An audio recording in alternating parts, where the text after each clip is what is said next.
नमस्कार दोस्तों, कैसे हैं आप सब? मेरा नाम है कृष्ण मोहन शर्मा और आप लोगों का बहुत-बहुत स्वागत है हमारे यूट्यूब चैनल पे। तो गाइज़ आप लोगों का आज हमारा है day 4 of 50 days 50 legal reasoning के सेट्स का। तो आई होप आप लोगों के मैसेजेस भी आए कि बीच में 2 दिन अभी क्लास नहीं हुई, मतलब कोई क्लास अपलोड नहीं हुई। तो I am really sorry guys, क्योंकि मेरा कुछ एक आउट स्टेशन के मैटर्स लगे हुए थे, व्हिच इज़ व्हाई मैं वीडियो रिकॉर्ड नहीं कर पाया था। बट अब मैंने कुछ वीडियोस एडवांस में रिकॉर्ड कर लिए हैं कि अगर बाय एनी चांस मेरा कभी ऐसा कोई मैटर होता है जो आउट स्टेशन होता है, तो उन डेज पे मैं उन वीडियोस को पुट अप कर दूंगा, ताकि हम लोगों का जो ये फ्लो है, ये फ्लो ना टूटे। तो इसलिए बहुत बहुत मैं माफी चाहता हूँ। और कुछ लोगों के और भी कुछ क्वेश्चंस हैं, तो लेट्स इस वीडियो के माध्यम से ही हम उन सवालों के भी जवाब दे देते हैं।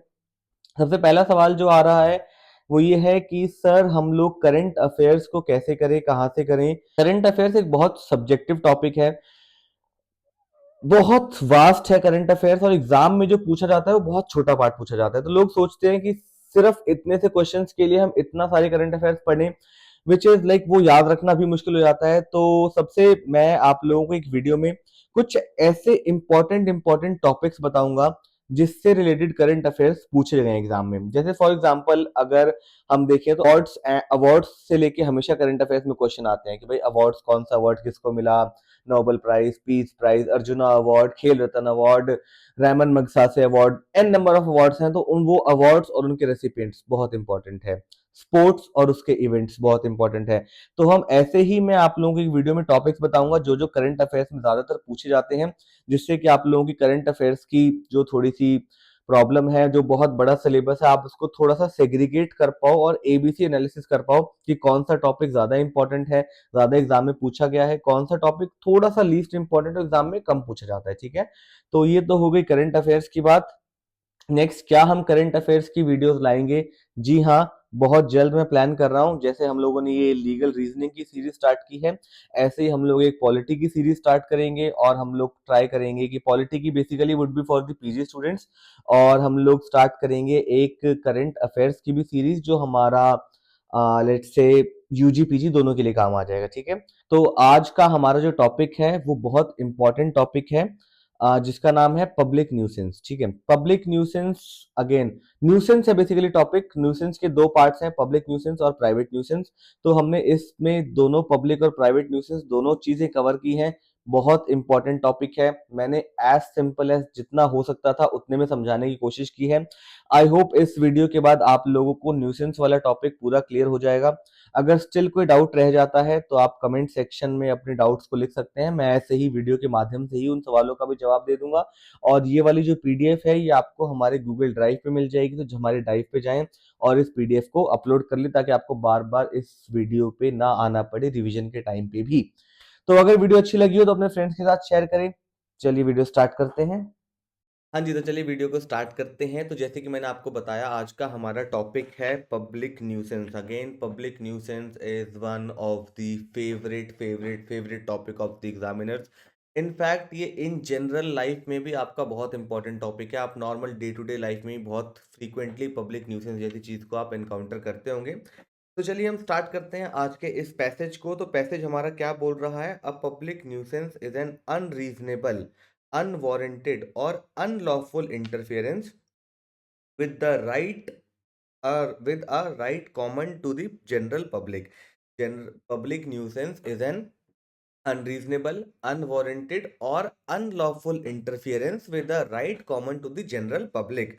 Simply speaking, a public nuisance is an act affecting the public at a large or some considerable portion of it. Public nuisance वो है या तो पब्लिक एट अ लार्ज को अफेक्ट कर रहा हो, या तो किसको अफेक्ट कर रहा हो? पब्लिक एट अ लार्ज, या फिर एक सम पोर्शन ऑफ इट। मतलब ऐसा नहीं किसी एक आदमी को 100 200 500, मतलब एक पोर्शन ऑफ पब्लिक, किसी particular caste, community, creed, society of public को वो अफेक्ट कर रहा हो, तो ही वो पब्लिक न्यूसेंस माना जाएगा। And it must interfere with the rights which members of the community might otherwise enjoy. Public nuisance कोई भी एक ऐसे राइट को अफेक्ट कर रहा है जो उस कम्युनिटी के मेंबर्स वैसे इंजॉय कर रहे हो। ठीक है, आई होप इट्स क्लियर। कोई भी ऐसी चीज आसान भाषा में जो एक लोगों को या particular people at a large को अफेक्ट कर रही है, ऐसी ऐसे राइट्स जिनको नॉर्मली एंजॉय कर सकते थे उनको उस राइट्स को एंजॉय करने से रोक रही है, which should consider as a public nuisance. Thus, acts which seriously interfere with the health, safety, comfort, and convenience of public generally, or which tends to degrade public morals, have always been considered as public nuisance। जो भी चीज लोगों की health, safety, comfort, convenience इन सब चीजों में हीनता पहुंचा रही है वो पब्लिक न्यूसेंस के अंडर में आती है। एग्जाम्पल देखते हैं। Example can be obstructing a public way by digging a trench, road पे गड्ढा खोद दिया, वो एक पब्लिक न्यूसेंस का पार्ट है। Carry on trade which cause offensive smell, कोई ऐसा आप बिजनेस करो जिससे बहुत बहुत भयंकर महक आ रही है, बहुत भयंकर बदबू आ रही है, तो वो ऑफेंस में आ जाएगा। असेंशियल्स क्या है पब्लिक न्यूसेंस के? A person must have done an act और एन इलीगल ओमिशन, वो जो एक्ट है वो या इलीगल ओमिशन होना चाहिए। सच एन एक्ट और omission must cause any common injury, बहुत इंपॉर्टेंट, उससे कॉमन इंजरी होनी चाहिए। ऐसा नहीं है किसी एक आदमी या एक परिवार को नुकसान पहुंचा रहा है या एक पर्टिकुलर सेट ऑफ पीपल को नुकसान पहुंचा रहा है तो नहीं होगा, कॉमन इंजरी होनी चाहिए। डेंजर और annoyance to the public or a people in general who dwell or occupy the property in the vicinity. Clear है? पब्लिक न्यूसेंस को बहुत अच्छे से इस पैसेज में डिफाइन किया गया है आसान भाषा में। कोई भी वो एक्टिविटी जो पब्लिक एट अ लार्ज को परेशान कर रही हो वो पब्लिक न्यूसेंस का पार्ट होती है। नेक्स्ट बात कर रहे हैं प्राइवेट न्यूसेंस के बारे में। A private nuisance is a nuisance that interferes with the right of specific person और एंटिटी। क्लियर है? यहाँ पे बात प्राइवेट न्यूसेंस में स्पेसिफिक पर्सन और एंटिटी के बारे में बात की जाती है। It is considered a private nuisance unlike public nuisance. A private nuisance is an act affecting some individual or individuals as distinguished from a public at a large. बहुत important है ये समझना। प्राइवेट न्यूसेंस या तो कुछ individual या individuals को affect कर रही होगी या फिर ऐसे लोगों को जो पब्लिक एट अ लार्ज से डिस्टिंग्विश किए जा सकते हैं। ठीक है? The remedy in action of private nuisance is a civil action for damages or injunction for both, not an indictment. मतलब जो है प्राइवेट न्यूसेंस की क्या रेमेडी है, तो सिविल रेमेडी है या फिर आप डैमेजेस क्लेम कर लो, इंजंक्शन क्लेम कर लो। क्लियर है? अब elements of private nuisance, lawsuit owners have right, element of private nuisance, lawsuit owners have a right to enjoyment and use their land in event where another party interferes with the right। ठीक है? अगर कोई व्यक्ति, आपके पास कोई जमीन है या कोई भी चीज है और आपके पास उसको एंजॉय करने का राइट है पर किसी और व्यक्ति की वजह से आप उस राइट को एंजॉय नहीं कर पा रहे हो, आसान भाषा में, तो प्राइवेट न्यूसेंस का पार्ट होगा। एक उदाहरण भी दिया गया है। A neighbour regularly plays a music at maximum volume, एक पड़ोसी जो है हमेशा मैक्सिमम वॉल्यूम में गाने बजाता था। कब बजाता था? Late at the night. ठीक है? तो अपना भाई रोज रात को अपना मुंबई की ना दिल्ली वालों की, पिंकी है पैसे वालों की करता था वो। ठीक है? तो रात को करता था। In such a case property owner can sue the interfering party, इस केस में प्रॉपर्टी ओनर इंटरफियरिंग पार्टी को सू कर सकता है। क्लियर है? यहाँ पे हमने पब्लिक न्यूसेंस देखा, प्राइवेट न्यूसेंस देखा और एलिमेंट ऑफ प्राइवेट न्यूसेंस भी देखे। छोटा सा पैसेज है, आसान पैसेज है, बहुत इजीली आप लोगों को समझ में आ जाएगा और क्वेश्चंस देखते हैं बहुत अच्छे से आप रिलेट कर पाएंगे। इसीलिए मैं चाहूंगा भगवान से प्रार्थना करें दोनों हाथ जोड़ के कि हमारी परीक्षा में एक क्वेश्चन पब्लिक न्यूसेंस और प्राइवेट न्यूसेंस के ऊपर आ जाए, क्योंकि बहुत इजी स्कोरिंग सब्जेक्ट है, मतलब इजी स्कोरिंग टॉपिक है और बहुत फ्रीक्वेंटली पूछा भी गया है। ठीक है? चलिए अब पढ़ते हैं पहला सवाल हमारा। Dimple Dimple erected a grinding machine next to the adjoining of premises of doctor Vasudha. Dimple एक लड़की है जिसने एक ग्राइंडिंग मशीन लगाई, मतलब आटा चक्की लगाई, आसान भाषा में क्या लगाई? आटा चक्की लगाई। कहाँ पे? डॉक्टर वसुधा के क्लिनिक के साइड में। Who use to deal a patients with respiratory issues, doctor Vasudha किन पेशेंट्स को डील करती थी? जिनको सांस लेने में दिक्कत होती थी। ठीक है? Soon after the grinding mill started operating, the doctor observed that there was a decline in the number of patients। जैसे ही चक्की चलनी शुरू हुई, चक्की ऑपरेटिव हो गई, डॉक्टर ने देखा कि भाई नंबर ऑफ पेशेंट्स में कुछ कमी आ गई है। The grinding mill was a state of the art mill built with advanced, एक बहुत इंपॉर्टेंट लाइन है, दोबारा पढ़ेंगे हम। Grinding mill was a state of the art mill, मतलब जो बेस्ट फ्रॉम बेस्ट हो सकता है ना वो किया गया है। It was build with advanced equipment and sound proofing, बहुत एडवांस इक्विपमेंट्स लगाए गए, साउंड प्रूफिंग की गई ताकि मिल की आवाज बाहर ना जाए, with zero chance of air pollution, और एयर पोल्यूशन के नाम पे तो बिल्कुल ही कुछ नहीं था। Dimple had taken utmost care of not to create any kind of inconvenience to her neighbor।